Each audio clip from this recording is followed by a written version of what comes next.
বিসমিল্লাহির রহমানির রহিম। আসসালামু আলাইকুম ভিউয়ার্স এবং দর্শক, কেমন আছেন সবাই? আশা করি সবাই ভালো আছেন। আজকে একটা মূল্যবান কথা বলবো, তা হচ্ছে মা। মা আমাদের কাছে কতই না মূল্যবান, আবার অনেকের কাছে অনেক মূল্যহীন। তাদের কাছে মূল্যহীন তাদেরকে নিয়ে আজকে আমার কথা। তারা কি একবারও চিন্তা করে না এই মা তাদের জন্য ছোটবেলায় কি করছে, কতই না কষ্ট করছে তাদের জন্য। কি করে নেই, নিজে না খেয়ে তাদেরকে খাওয়াইছে, নিজে না ঘুমিয়ে তাদের ঘুম পাড়াইছে, নিজে ভিজে। আমি কি বলবো ভাই, কিন্তু এই মাকে আমরা বড় হয়ে দিই এক বুক দুঃখ। তারা আমাদের থেকে এইটা আশা করে না, তারা আশা করে অনেক ছেলে মেয়ে তাদের মা বাবাকে বৃদ্ধ হয়ে গেলে তাদের কাছে অপ্রয়োজনীয় মনে হয়, তাই তারা তাদেরকে রেখে আসে তাদের অনাকাঙ্ক্ষিত স্থান, বৃদ্ধাশ্রম। কিছু বলার নাই, একটা কথাই বলবো শেষ পর্যন্ত, যারা এরকম কাজ করেন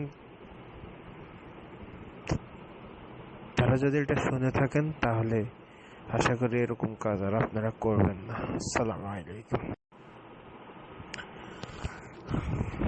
বিসমিল্লাহির রহমানির রহিম। আসসালামু আলাইকুম ভিউয়ার্স এবং দর্শক, কেমন আছেন সবাই? আশা করি সবাই ভালো আছেন।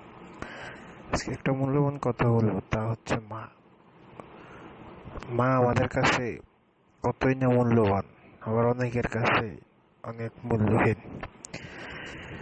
তাদের কাছে মূল্যহীন তাদেরকে নিয়ে আজকে আমার কথা। তারা কি একবারও চিন্তা করে না এই মা তাদের জন্য ছোটবেলায় কি করছে, কতই না কষ্ট করছে তাদের জন্য।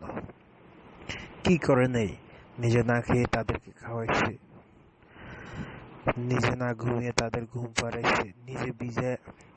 আমি কি বলবো ভাই, কিন্তু এই মাকে আমরা বড় হয়ে দিই এক বুক দুঃখ। তারা আমাদের থেকে এইটা আশা করে না, তারা আশা করে অনেক ছেলে মেয়ে তাদের মা বাবাকে বৃদ্ধ হয়ে গেলে তাদের কাছে অপ্রয়োজনীয় মনে হয়, তাই তারা তাদেরকে রেখে আসে তাদের অনাকাঙ্ক্ষিত স্থান, বৃদ্ধাশ্রম। কিছু বলার নাই, একটা কথাই বলবো শেষ পর্যন্ত, যারা এরকম কাজ করেন তারা যদি এটা শুনে থাকেন তাহলে আশা করি এরকম কাজ আর আপনারা করবেন না। আসসালামু আলাইকুম।